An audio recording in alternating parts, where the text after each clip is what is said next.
Can I get a large cold brew with 3 scoops of heavy cream and 3 scoops of sugar-free vanilla? Thank you. Have a great rest of your day. Thanks so much. You too. Okay, town. Got my Dutch Bros. Woo-hoo!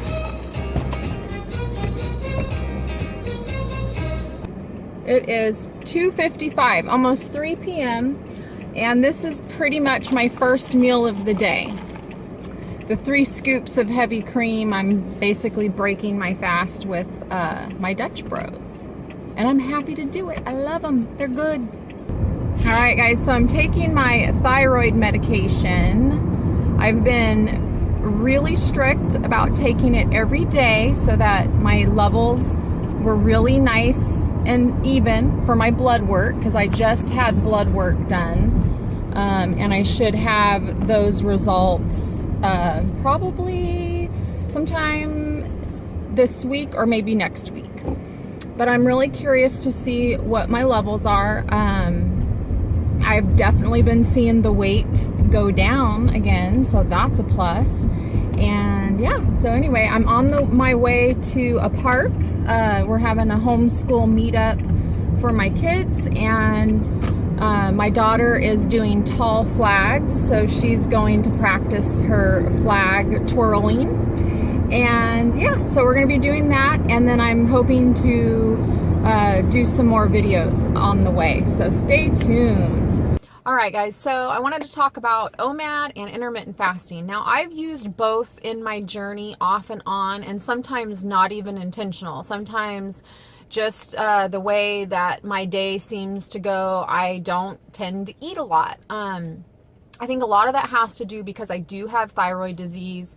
My metabolism has been pretty much damaged and slowed way down. So I have to sometimes force myself to eat, which people will go, oh, well, I wish I had that problem. Well, for me, unfortunately, I gained weight doing that. It was not the solution. So sometimes I had to train my body to get in enough calories, eat the foods that I needed, and not allow myself to go into starvation. But there are times where when you are in ketosis, that OMAD can greatly boost your chances of losing weight. And the reason for that is because we're lowering our insulin spikes so low that it kicks us into fat burning mode. When you kick yourself into fat burning mode, it's by keeping your insulin nice and low, your body will start using its fat as fuel. OMAD and intermittent fasting has helped me break through a plateau for the last, oh gosh, probably 5 or 6 months. I'd have to look exactly at my weigh-ins. I've been stuck at about 155. Like, my lowest weight was 151. And then for some reason, I sort of went back. I kind of went back up a little to 155, and then I hung out there, and I didn't change anything. I was just eating keto. I slowly just noticed that I was doing OMAD, not intentionally, just how my day was going. I was not eating until dinner time with my husband usually. And I would have a lot of protein. I was eating more protein than I was like veggies. So I would say I was having a lot of protein, a lot of fats, cheeses, dairy, that kind of thing, and not as many veggies and salads, which I love. I absolutely love. I still had them, but just not as much, I'd say, as I was before. And just recently, I just started noticing, wow, the scales suddenly just started going down, and I haven't really changed anything other than I feel like I've been eating more protein. And so I thought, well, maybe it was just, you know, changing things up in the body, and it allowed me to burn more fat somehow. So anyway, I don't really know. Like, I think we always try to pinpoint, well, what did we do wrong? What are we not doing enough of? And a lot of times there isn't a perfect answer. A lot of times it's just our body. You know, you've seen videos on weight set points. Now, 151 for me, I haven't been that weight since my oldest was probably very small. So we're talking about 20 years, okay? So for the last 20 years, my weight has been consistently climbing above 150. Like, I just kept gaining 10, 20 pounds every year. Anyway, so the set point thing comes into play a little there, and it makes a lot of sense to me because my body is just not used to being below 150. So it sort of just hung out at the 150 level for a few months, and I think I just stayed persistent. I just kept eating keto, and I didn't stress too much on the fact that I was not losing, as long as I wasn't gaining. If I had started gaining, I'd be really scared. But thankfully, I just hung out there at the 150s, and now I'm slowly starting to dip below that. So this morning, my weigh-in was 151.2. If I dip down to 150 tomorrow, that will be my new all-time low. And so I'm excited. I'm like holding my breath because I've been plateaued for so long. I'm just thinking, yeah, this is, you know, maybe it won't last and I'll go back up again.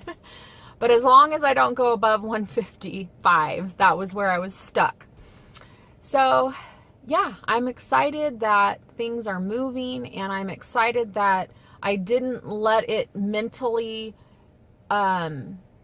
mess with me too much. I know that keto has healed me so much, and I feel so much better that I was willing to accept if I had to stay at 155, so be it, because I'm not going to go back. You know, I'm not going to quit keto because, oh, I plateaued at 155 and keto no longer works for me. No, keto has been the miracle in my life.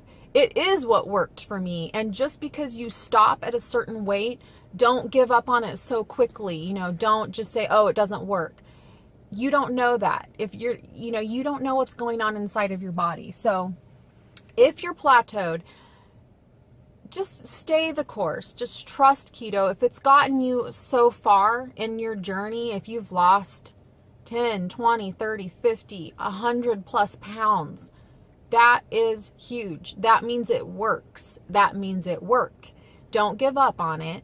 Just stay the course. And if you go back to your old way of eating, you're going to just start feeling really crappy again. So that's not the answer. So, yeah, so I'm super excited that, you know, things are moving in the right direction, and I have been just sort of doing one meal a day, and it seems to be working. I've also increased my proteins.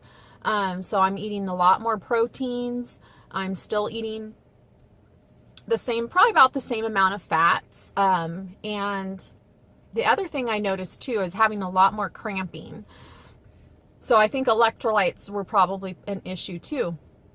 And maybe if you have such a loss of electrolytes, you might be stalling because your body is in sort of a state of an emergency. You know, at that point when you need electrolytes, you need them. So I've upped my salt intake as well, and I think that has helped. But yeah, and the other thing I'm doing more of is taking more, making sure I get my thyroid hormones every day and being more consistent with those, because I fall into bad habits of just not taking it one day here. Next thing I know, I've only taken it twice that week, So that can be really bad. But yeah, so OMAD is very helpful. It's not something that I would say you absolutely have to do. In the very beginning stages, you know, weeks, months of keto, I think you should eat when you're hungry and stop when you're full. Eat breakfast, lunch, and dinner. Learn how to love food again and learn how to have a good relationship with food. You know, I think that's super important. So use OMAD and use intermittent fasting as tools, but I do not think that they are an absolute, you know, mandatory for keto. Now, if you are really struggling with insulin issues, intermittent fasting is super important, because the whole goal is to keep your insulin spikes very, very low and to allow your body to re-heal, you know, so that is important. It's just doing the research and learning what things are and learning more about yourself and learning more about your body. It's just, you have to do it. You've got to take control. When you've become so unhealthy to the point where you are desperate to find a solution, you have to do the research and you have to learn about your own body and find out what it needs. So anyway, thanks so much for watching and listening to me ramble on. Please give me a thumbs up if you thought this was interesting, and leave me some comments below and let me know how this is working for you. Is OMAD something that you do every single day, or do you use it sort of periodically? And how has it helped you break through a stall? Because I feel like that's part of what's helped break me through the stall. But yeah, so thanks so much for watching, and we'll see you next time. Bye.